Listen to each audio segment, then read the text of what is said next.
The Motorcycle Monster is brought to you by the MRA. Whether it's motorcycle insurance, roadside assistance, or motorcycle training, the MRA can save you hundreds. Remember, help is on the way with MRA.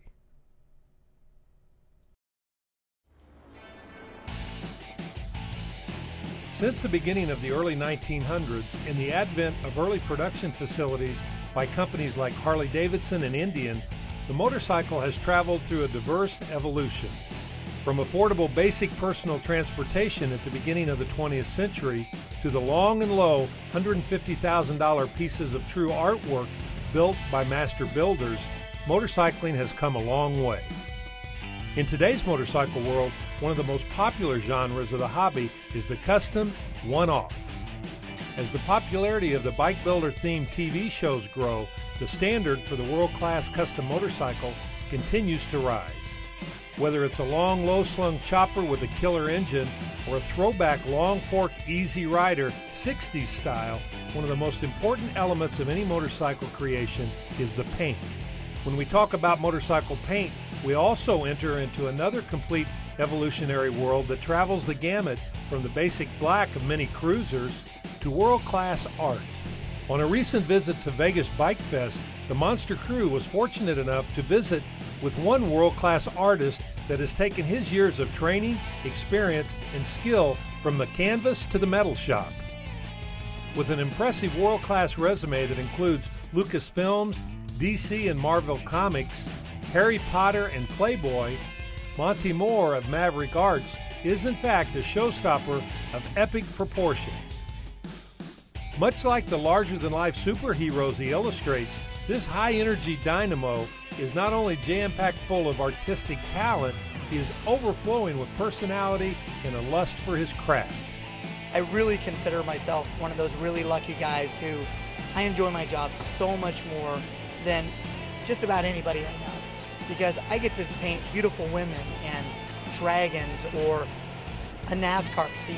To be able to say you painted an officially licensed bike for a NASCAR driver, and everybody from the corporate guys to, the person on the street says, I gotta have a picture of this to show my dad because he's the biggest fan.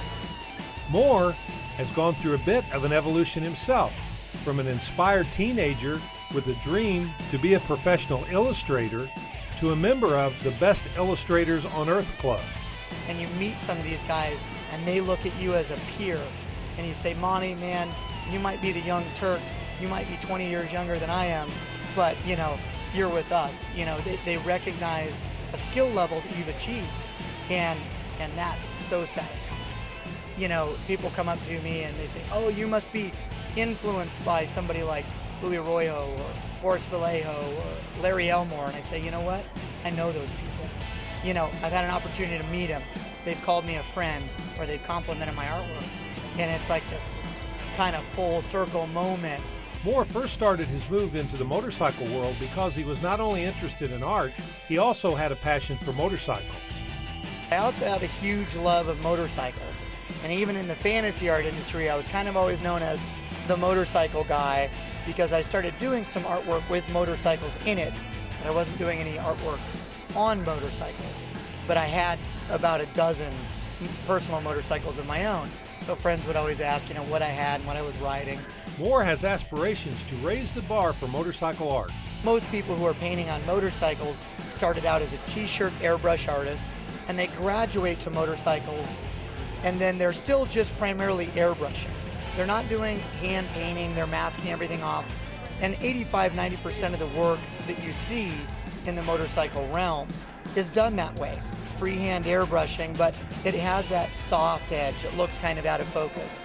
And so what I'm trying to do is bring a higher elevated art form to the metal and really treating motorcycles like a rolling canvas. And people have been doing that for years, don't get me wrong, but by really eliminating a lot of the masking that you don't have to use and doing a lot of hand painting and fine detail work, the public has really responded to the kind of work I do.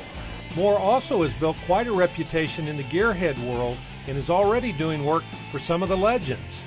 The public and some of the best builders in the country in a very short time have already responded to the artwork that I'm offering very well. I went to Sturgis last year, and I just carried around a tank with me that I had painted that had Marilyn Monroe and Ava Gardner on it, and they could see the quality and the detail up close, and that was enough for them, and started getting calls almost right away. Since then, I've already done 7 bikes for professional builders, one of which was on the cover of Biker magazine this month. One was in the World Championships of Bike Building.